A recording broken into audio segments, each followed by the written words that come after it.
പ്രിയമുള്ള വിദ്യാർത്ഥികളെ, കേരള പാഠാവലി 8ാം ക്ലാസ് പാഠപുസ്തകത്തിലെ മൂന്നാമത്തെ യൂണിറ്റിലെ ഒന്നല്ലി നാം എന്ന പാഠഭാഗവും അതിനുശേഷമുള്ള പാഠഭാഗങ്ങളുടെയും ഏതാണ് പാഠഭാഗം? നിങ്ങൾ ഓർക്കുക എന്ന പാഠഭാഗത്തെയും ആക്ടിവിറ്റീസും പ്രവർത്തനങ്ങളുമാണ് ഇന്ന് നമ്മൾ ചർച്ച ചെയ്യുന്നത്. അതിൻ്റെ ചില മോഡൽ ഉത്തരങ്ങളും കൂടി ഇതിനോടുകൂടി വീഡിയോയിൽ പറയും. അപ്പോൾ മക്കളെ, ചാനൽ ആദ്യമാണെങ്കിൽ അർഷമിസ് ചാനൽ ഫോളോ ചെയ്യാൻ, സബ്സ്ക്രൈബ് ചെയ്യാൻ മറക്കാതിരിക്കുക. ഓക്കെ, നമുക്ക് നോക്കാം. ഒന്നാമത്തെ പ്രവർത്തനം എന്താണ്? സമൂഹത്തോട് കവി ഉന്നയിക്കുന്ന പ്രധാന ചോദ്യങ്ങൾ എന്തെല്ലാം? കവിത വായിച്ച് കണ്ടെത്തി അവതരിപ്പിക്കുക എന്നുള്ളതാണ്. ഈ കവിതയിൽ കവി ഉന്നയിക്കുന്ന പ്രധാന ചോദ്യങ്ങൾ എന്തെല്ലാമാണ്? നമുക്ക് ഈ കവിത വായിച്ച് ഒരു മോഡൽ ഉത്തരം നമുക്ക് നോക്കാം. അധ്വാനവർഗത്തെ ചൂഷണം ചെയ്തവരോടുള്ള പ്രതിഷേധം കുറത്തിയുടെ ചോദ്യങ്ങളുണ്ട്. നിങ്ങൾ എൻ്റെ കറുത്ത മക്കളെ ചുട്ടു തിന്നുകയാണോ? നിങ്ങൾ അവരുടെ നിറഞ്ഞ കണ്ണുകളെ ചൂഴ്ന്നെടുക്കുകയാണോ? ചൂഴ്ന്ന് എന്നാണ്. നിങ്ങൾ ഞങ്ങളുടെ കുഴിമാടം കുളം തോണ്ടുകയാണോ? നിങ്ങൾ എങ്ങനെയാണ് ഇന്നീ കാണുന്ന നിലയിലെത്തിയത്? ഇങ്ങനെയൊക്കെയാണ് ചോദ്യങ്ങൾ, അല്ലേ? മറ്റുള്ളവർക്കായി ജീവിത സുഖങ്ങൾ ത്യജിച്ച ഞങ്ങൾക്ക് ആഹാരം എവിടെ? ഞങ്ങളുടെ മെലിഞ്ഞ പൈതങ്ങൾക്ക് നാണം മറയ്ക്കാൻ വസ്ത്രം എവിടെ? അന്തിയുറങ്ങാൻ കൂര എവിടെ? അന്തിക്ക് വെളിച്ചം കാണുന്നതിന് തിരികൊളുത്താൻ എണ്ണ എവിടെ? എന്നെല്ലാമാണ് കുറത്തിയിലൂടെ കവി ചോദിക്കുന്ന ചോദ്യങ്ങൾ, അല്ലേ മക്കളെ? ഇനി രണ്ടാമത്തെ പ്രവർത്തനം എന്താ? ചർച്ച. നിങ്ങൾ ഓർക്കുക, നിങ്ങൾ എങ്ങനെ നിങ്ങളായെന്ന്. ഇങ്ങനെ ഒരു ഓർമ്മപ്പെടുത്തലിനെ കവിയെ പ്രേരിപ്പിച്ച ഘടകങ്ങൾ എന്തൊക്കെയാവാം? ചർച്ച ചെയ്യുക. നമുക്ക് ചർച്ചാ സൂചകങ്ങൾ എന്തൊക്കെയാണ് വേണ്ടത്? മേലാളന്മാരുടെ സുഖജീവിതത്തിന് വേണ്ടി ജീവിത സുഖങ്ങളൊക്കെ ത്യജിക്കേണ്ടി വന്ന അധ്വാനവർഗത്തെ ഓർമ്മിപ്പിക്കുകയാണ് കവി ഇവിടെ, അല്ലേ? സമൂഹ രൂപീകരണത്തിന്റെ ഓരോ ഘട്ടത്തിലും ചൂഷണത്തിന് വിധേയരായ അരികു ജീവിതങ്ങൾ ഉണ്ടായിട്ടുണ്ട്. ഇന്ന് നാം കാണുന്ന പുരോഗതികൾ ഉണ്ടായത് ഒരു വിഭാഗം ആളുകൾ അധ്വാനിക്കുന്നതുകൊണ്ടാണ്. നമ്മളിന്ന് അനുഭവിക്കുന്ന സുഖസൗകര്യങ്ങൾക്ക് പിന്നിലും അവരുടെ അധ്വാനമുണ്ട്. അധ്വാനിക്കുന്ന വിഭാഗമാണ് സമൂഹത്തെ താങ്ങി നിർത്തുന്നത്. ഇതൊക്കെയാണ് നമ്മൾ ചർച്ച ചെയ്യേണ്ടത്.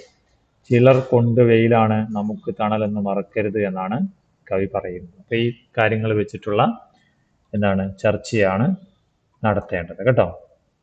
അടുത്ത വിവരണക്കുറിപ്പ് തയ്യാറാക്കാൻ വേണ്ടിയിട്ടുള്ളതാണ്. നിങ്ങൾ എൻ്റെ കറുത്ത മക്കളെ ചുട്ടു തിന്നുന്നോ? ഒരു കാലത്തിന്റെ സാമൂഹികാവസ്ഥയുടെ സൂചനകളാണ് ഈ വരികൾ. മറ്റു വരികൾ കൂടി വിശകലനം ചെയ്ത് കവിതയിൽ തെളിയുന്ന സാമൂഹിക ജീവിതത്തെക്കുറിച്ച് വിവരണക്കുറിപ്പ് തയ്യാറാക്കാൻ. ക്ലാസ്സിൽ വികസിപ്പിച്ച സൂചകങ്ങളുടെ സഹായത്തോടെ പരസ്പരം വിലയിരുത്തി മെച്ചപ്പെടുത്തുക. ആശയം, വാക്യഘടന, പദം, അക്ഷരം, ചിഹ്നം, വ്യവഹാര രൂപം എന്നിവ ശ്രദ്ധിക്കുമല്ലോ.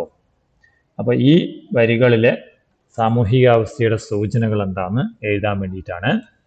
നമുക്കതിൻ്റെ ഒരു മോഡൽ നോക്കാം. കാടിറങ്ങി വന്ന കുറത്തി ഉറഞ്ഞു തുള്ളുകയാണ്. ഭദ്രകാളിയെപ്പോലെ കോപിച്ചാണ് അവൾ എത്തുന്നത്.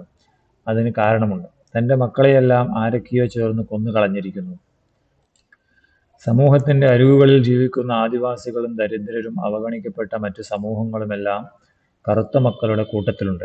എല്ലാ കാലത്തും ചൂഷണം ചെയ്യപ്പെടുകയും അടിച്ചമർത്തപ്പെടുകയും ചെയ്യുകയാണ് കറുത്ത മക്കൾ. അവരുടെ അവകാശങ്ങൾക്ക് വേണ്ടിയാണ് കുറത്തി ശബ്ദിക്കുന്നത്. എൻ്റെ കറുത്ത മക്കളെ നിങ്ങൾ കൊന്നു തിന്നുകയാണോ എന്ന അധികാരികളോട്, കരനാഥന്മാരോട് അവൾ കോപത്തോട് ചോദിക്കുന്നു. അവരെ കൊന്നാൽ ആരും ചോദിക്കാനില്ല. എന്നാൽ ആ അമ്മ അത് ചോദിക്കാൻ കാടിറങ്ങി വന്നിരിക്കുന്നു. ദുഃഖത്താൽ കണ്ണീർ നിറഞ്ഞ തൻ്റെ മക്കളുടെ കണ്ണുകൾ ചൂഴ്ന്നെടുക്കുന്നത് ആരാണ് എന്ന ചോദ്യവും കുറത്തി ഉയർത്തുന്നുണ്ട്. കണ്ണു ചൂഴ്ന്നും മർദ്ദിച്ചും വിവിധ രീതികളിൽ കൊല ചെയ്യപ്പെടുന്ന സാധാരണ മനുഷ്യരുടെ യാതനകൾ ഉയർത്തിപ്പിടിച്ചാണ് കുറത്തി പ്രതിഷേധിക്കുന്നത്. കറുത്ത മക്കളുടെ കുഴിമാടം, മൃതദേഹം മറവ് ചെയ്ത സ്ഥലത്തിനാണ് കുഴിമാടം പറയാം, പോലും ആരെല്ലാമോ ചേർന്ന് കുളം തോണ്ടുകയാണ്, നശിപ്പിക്കുകയാണ്.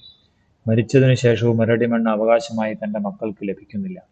കാട് കയ്യേറി അവരുടെ സമ്പത്തും ജീവിതവും ഇല്ലാതാക്കുന്ന ശക്തികൾക്കെതിരെയാണ് കുറത്തി ശക്തമായി പ്രതിഷേധിക്കുന്നത്. അധികാരത്തിലുള്ളവരോട് അവരുടെ മൂർച്ചയുള്ള ചോദ്യം. അടിച്ചമർത്തപ്പെടുന്ന വിഭാഗങ്ങളാണ് കറുത്ത മക്കൾ. അവരുടെ പക്ഷം ചേർന്നുകൊണ്ട് കുറത്തി ചോദിക്കുന്ന ചോദ്യം എന്നും പ്രസക്തമാണ്. നിശബ്ദരാക്കപ്പെട്ട ജനവിഭാഗത്തിന് വേണ്ടിയാണ് കുറത്തിയിലൂടെ കവി ശബ്ദിക്കുന്നത്. മേലാളവർഗത്തിന് കീഴിൽ അടിസ്ഥാന ജനവിഭാഗങ്ങൾ പീഡനങ്ങൾ ഏറ്റുവാങ്ങുന്നു, കൊല്ലപ്പെടുന്നു.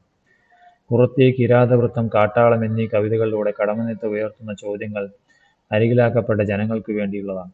കുറത്തിയുടെ ചോദ്യങ്ങൾ സ്ത്രീപക്ഷത്തു നിന്നുള്ള പ്രതിഷേധ സ്വരമായും കണക്കാക്കാം. ഒരമ്മ മാത്രമല്ല, സ്ത്രീകളുടെ പ്രതിനിധി കൂടിയാണവർ.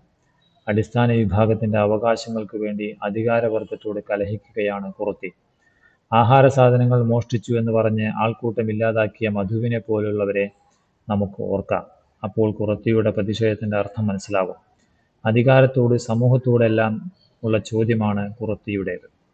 ഓക്കെ, ഇങ്ങനെ നമുക്കതിൻ്റെ വിവരണക്കുറിപ്പ് തയ്യാറാക്കാൻ പറ്റും.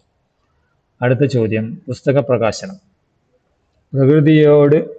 പ്രകൃതിയെയും പ്രകൃതിയോട് ഇണങ്ങി ജീവിക്കുന്ന മനുഷ്യരെയും ചൂഷണം ചെയ്യുന്നതിനോടുള്ള പ്രതിഷേധമാണല്ലോ നിങ്ങൾ ഓർക്കുക എന്ന കവിതയുടെ പ്രമേയം. ഇത്തരത്തിൽ നമുക്ക് ചുറ്റും കാണുന്ന സാമൂഹിക ജീവിത പ്രശ്നങ്ങൾ വിഷയമാക്കി വിവിധ സർഗാത്മക രചനകൾ നടത്താം. രചനകൾ സമാഹരിച്ച് പുസ്തക രൂപത്തിൽ പ്രകാശിപ്പിക്കാം. അപ്പോൾ രചനയിൽ ശ്രദ്ധിക്കേണ്ടതാണ്, പ്രമേയം തിരഞ്ഞെടുക്കണം, ആവിഷ്കാര രൂപമേതെന്ന് നിശ്ചയിക്കണം, ഉചിതമായ പദങ്ങളും പ്രയോഗങ്ങളും കണ്ടെത്തണം, ആശയങ്ങളുടെ തുടക്കം, വളർച്ച, ഒടുക്കം, ഉചിതമായ ശീർഷകം, രചനകളെ ക്രോഡീകരിച്ച് പുസ്തകമാറ്റി മാറ്റുക. പുസ്തകമാക്കുമ്പോൾ കവർ ഡിസൈന്, ആമുഖക്കുറിപ്പ്, അവതാരിക, ഉള്ളടക്കത്തിന്റെ വിന്യാസം, സചിത്ര ലേഔട്ട്, പിൻകുറിപ്പ്, ഇത്രയും കാര്യങ്ങളൊക്കെ ഇതിന്റെ രചനകൾ ഉണ്ടാക്കാൻ വേണ്ടിയിട്ടാണ്. പ്രകൃതിയുമായി ബന്ധപ്പെട്ട നിങ്ങളുടെ കഥ, കവിത, ലേഖനങ്ങളൊക്കെ എഴുതി പുസ്തകമാക്കാൻ വേണ്ടിയിട്ടാണ് സ്വന്തമായി ചെയ്യേണ്ട പ്രവർത്തനമാണ് കേട്ടോ. അതുപോലെ അടുത്ത പ്രവർത്തനം ചൊൽക്കാഴ്ച. നിങ്ങൾ ഓർക്കുക എന്ന കവിത സംഘം ചേർന്ന് ചൊൽക്കാഴ്ചയായി ക്ലാസ്സിൽ അവതരിപ്പിക്കുക. ഉചിതമായ താളവും ഈണവും കണ്ടെത്തുക, അഭിനയ സാധ്യതകൾ പ്രയോജനപ്പെടുത്തുക, രംഗസജ്ജീകരണം, വേഷവിധാനം എന്നിവ ഒരുക്കുക. ഇതൊരു ചൊൽക്കാഴ്ചയായിട്ട് ക്ലാസ്സിൽ അവതരിപ്പിക്കുന്നത് അത് നിങ്ങൾ സ്വയം ചെയ്യേണ്ട പ്രവർത്തനമാണ്. അതിനുശേഷം നമുക്ക് വെളിയെ എന്ന പാഠഭാഗത്തിൽ ഒരു കവിത കൂടിയുണ്ട്, പി ശിവലിംഗൻ എഴുതിയത്. അതിലെ ചോദ്യങ്ങൾ നമുക്ക് നോക്കാം. കണ്ടെത്താം, എഴുതാം. ഗോത്ര ജീവിതാനുഭവങ്ങൾ എങ്ങനെയാണ് കവിതയിൽ ആവിഷ്കരിച്ചിട്ടുള്ളത്? ഗോത്രഭാഷയിൽ നിന്ന് മലയാളത്തിലേക്ക് മൊഴിമാറ്റിയപ്പോൾ എന്തെല്ലാം വ്യത്യാസങ്ങളാണ് വന്നിട്ടുള്ളത്? ഒരേ അർത്ഥതലമുള്ള പദങ്ങൾ രണ്ട് ഭാഷയിൽ നിന്നും കണ്ടെത്തി പട്ടികപ്പെടുത്തുക. ഇതര ഗോത്രഭാഷാ പദങ്ങൾ ശേഖരിച്ച് സമാനാർത്ഥമുള്ള മലയാള പദങ്ങൾ കണ്ടെത്തുക. അപ്പോൾ ഇതിൽ 4-5 ചോദ്യങ്ങളുണ്ട്, ഓരോന്നായിട്ട് നമുക്ക് നോക്കാം.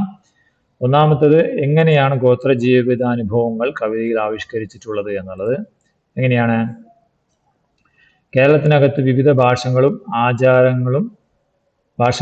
ജീവിതങ്ങളുമുണ്ട്. ഗോത്രജനതയുടെ ജീവിതവും ആചാരാനുഷ്ഠാനങ്ങളും ജീവിതാവസ്ഥകളും എല്ലാം ആവിഷ്കരിക്കുകയാണ് വെളിയെ എന്ന കവിത. വെളിയെ എന്നാൽ പുറത്തേക്ക് എന്നാണ് അർത്ഥം. ഗോത്ര മനുഷ്യർ ജീവിക്കുന്നത് കാട്ടിലാണ്. പുറത്തു നിന്നുള്ളവർ വന്ന് കാട് കയ്യേറിയപ്പോൾ കാടിന്റെ അവകാശികൾ പുറത്തായി. ഇനി എപ്പോഴാണ് ഉള്ളിലാകുന്നത് എന്ന ചോദ്യം അവർ നിരന്തരം ചോദിച്ചുകൊണ്ടിരിക്കുന്നു. അതിരാവിലെ എണീക്കുമ്പോൾ മുതൽ അവരുടെ ജീവിതം പുറത്താണ്. ആചാരങ്ങളിലും അനുഷ്ഠാനങ്ങളിലും എല്ലാം പുറത്താക്കലുകൾ കാണാം. ഇങ്ങനെ ഗോത്ര സമൂഹത്തിന്റെ ജീവിതാനുഭവങ്ങളെല്ലാം വളരെ കുറച്ച വരികളിലൂടെ ആവിഷ്കരിക്കുകയാണ് കവി. രണ്ടാമത്തത്, ഗോത്രഭാഷയിൽ നിന്ന് മലയാളത്തിലേക്ക് മൊഴിമാറ്റിയപ്പോൾ എന്തെല്ലാം വ്യത്യാസങ്ങളാണ് വന്നിട്ടുള്ളത്? ഗോത്രഭാഷ പൊതുസമൂഹത്തിന് മനസ്സിലാക്കാൻ സാധിക്കില്ല, അതുകൊണ്ട് മൊഴിമാറ്റം ഒഴിവാക്കാനാവില്ല. ഗോത്രഭാഷയിലൂടെ സംവദിക്കുന്ന എല്ലാ കാര്യങ്ങളും മൊഴിമാറ്റത്തിൽ ഉൾപ്പെടുത്താൻ എളുപ്പമല്ല. ഗോത്രഭാഷയ്ക്ക് ഒരു താളമുണ്ട്, അത് മൊഴിമാറ്റത്തിൽ കുറയുന്നു. ഓരോ ഭാഷയും സംസ്കാരത്തിന്റെ അടയാളമാണ്. ഇരുള ഭാഷയുടെ തനിമ നിലനിർത്താൻ മൊഴിമാറ്റത്തിലൂടെ പൂർണ്ണമായി സാധിക്കില്ല. ആശയം മലയാളത്തിലാക്കാൻ സാധിക്കുമെങ്കിലും ഗോത്രഭാഷയുടെ സൗന്ദര്യം നഷ്ടപ്പെടുന്നു എന്നതാണ് വാസ്തവം. അടുത്തത്, ഒരേ അർത്ഥത്തിലുള്ള പദങ്ങൾ രണ്ട് ഭാഷയിൽ നിന്ന് കണ്ടെത്തി പട്ടികപ്പെടുത്തുക. വെളിയെ എന്ന് പറഞ്ഞാൽ പുറത്തേക്ക്, അതുപോലെ കുറേ ഉണ്ട്. നാമു എന്ന് വെച്ചാൽ ഞങ്ങൾ, തായ് എന്ന് വെച്ചാൽ അമ്മ, പിള്ള എന്ന് പറഞ്ഞാൽ കുട്ടി, മാസത്തി മാസത്തിൽ, മൂന്ന് മൂന്ന്, പറന്ത ജനിച്ചാൽ, ഷാവുക്ക് മരണത്തിന്, കാടുക്ക് കാടുക്കെ കാട്ടിലേക്ക്, പിന്നമ് പിന്നെയും, ഇനി ഇനി, എപ്പോഴാണ്, ഉള്ളിൽ ഉണ്ടോ. അങ്ങനെയുള്ള വാക്കുകൾ നമ്മൾ പട്ടികപ്പെടുത്തി എഴുതുകയും. അപ്പോൾ ഇത്രയാണ് ഇതിലെ ചോദ്യങ്ങളും അതിൻ്റെ ഉത്തരങ്ങളും. അപ്പോൾ മക്കൾ ചാനൽ ആദ്യമാണെങ്കിൽ സബ്സ്ക്രൈബ് ചെയ്യുക, കൂട്ടുകാർക്ക് അയച്ചു കൊടുക്കുക. ഓക്കെ, വീണ്ടും കാണാം. Thank you.